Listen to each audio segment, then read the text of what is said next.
Okay, so we're going to share some basic models that will help make sure your mindset is in the right place to approach your business and to get the best out of yourself and your business.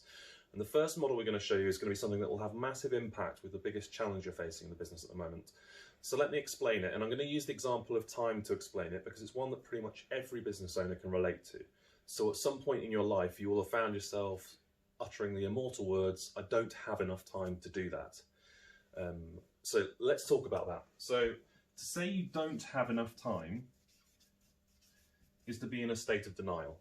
Now you're saying it's simply not there. There is not enough time. The 24 hours a day, 7 days a week is not enough time for me to achieve what I want to achieve in my business. The reality of this is it's patently untrue because people have built billion and even now trillion-pound businesses in the same amount of time that you have. But by telling ourselves, "I don't have enough time," you give yourself a get out. And what it means is that your brain stops thinking of ways in which you could do it. So rather than thinking about the ways in which you could create more time, you could be more effective with your time, you could be smarter with your time in order to do what you want to do, you give yourself a get out, which is "I don't have enough of it," and you stop working on it. So we need to avoid this. Now what tends to happen when I've been saying that is you'll be having some thoughts going on in your mind, and they'll probably be along the lines of these. Excuses. So yeah, it's fine, other people have built billion-dollar businesses or even trillion-dollar businesses, but they didn't have a small family to look after, or they had more money when they started, or they worked in a different industry to me.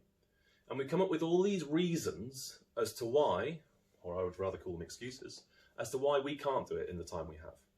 So yeah, I've got 24 hours a day, 7 days a week, and as did Richard Branson or Elon Musk or whoever your entrepreneur of choice is. But they didn't have to deal with the stuff I've got to deal with, and as a result, I can't do it. And again, as soon as we start giving ourselves excuses, as soon as you can find yourself thinking, "Yeah, but in my situation," you're just stopping yourself from finding a solution. So we need to avoid this as well. What tends to happen when we come out of that is we get to this. Well, I would have had enough time if that client hadn't done X, Y, or Z, or I would have had enough time if that employee hadn't done this and made that mistake or had left, or whatever the reason is. And we start blaming others. And again, as soon as we blame others for our situation, we are taking away our own agency. We're stopping ourselves from solving that problem. So it's massively important in business that we get above this point. And I'll let you know how you can identify that. So this point here, which I call the point of power. So above this, the first thing to say is that we have to take responsibility. Now, taking responsibility very simply means I'm the only person who can respond to this. No one else is going to fix this problem for me. It doesn't matter that the coronavirus happened. It doesn't matter that in my industry there are lots of people who do it like this. I am the only person who can respond to this and change my situation for the better. And once we accept that and once we acknowledge that, we can start coming up with solutions. It's a really powerful place to put yourself in. But even stronger than that is to look at this.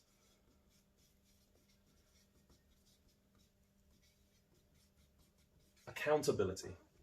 Now the key with accountability comes at the start of the word. It's account. So if we measure something for ourselves and we have a clear measurement against which we're working, then we have a much greater level of control and agency over it. So if, for example, you had identified that by spending 5 hours a week working on marketing strategies in your business, you could grow your business. And at the end of the week, you can look back and you can, if you've been tracking it, say, "I spent 5 hours a week or invested 5 hours a week on improving marketing strategies in my business." Rather than just having the duty to respond and saying, "Well, I've got to spend more time on marketing in my business." So if there's a key thing in your business that you're wanting to see improvement in, attach a measure to it. So if it was marketing, maybe it would be the number of leads, maybe it would be the time invested in doing it, maybe it would be new campaigns launched. But if you give yourself measures and then you track your progress against them, you'll be that much more impactful. And finally, we end up in a place of this, ownership, where you literally own your own ship. Now, I am the only person who can control my outcomes into the future. And therefore, you have complete agency, you have complete control over how you choose to respond moving forwards. Now, one of the problems people have with this model is that a lot of this is real. No, there are real factors that make things difficult in our business. So this is not about saying that you have it great or you have it bad and that you should just simply have a positive mindset. It's about saying that the only way in which you will change things for the better is if you take control over it, if you take responsibility for it, if you hold yourself accountable to delivering it, and if you own your own ship. So I said at the start that this could help you with your biggest challenge in business at the minute. So in my experience of coaching, if you look at the number one thing in your business that you would like to improve and write it down, the number one thing or the number one challenge, the chances are that as you write it down and as you think about what you would like it to be in the future, you're going to come up with a whole load of this. A whole load of reasons why it can't be done, other people who are going to make it difficult for you, and all these things are going to be interfering between you achieving what you want to achieve in that area or not. So take some time now to write down why it is important for it to get done, whose responsibility it is, yours, to make sure it happens, and set yourself a measure against which you can tell whether you're improving it.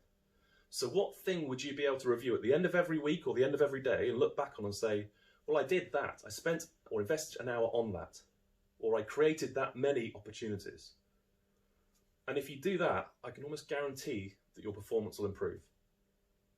So this has been video number 1 in our series of models on how you can improve your mindset in business. Good luck.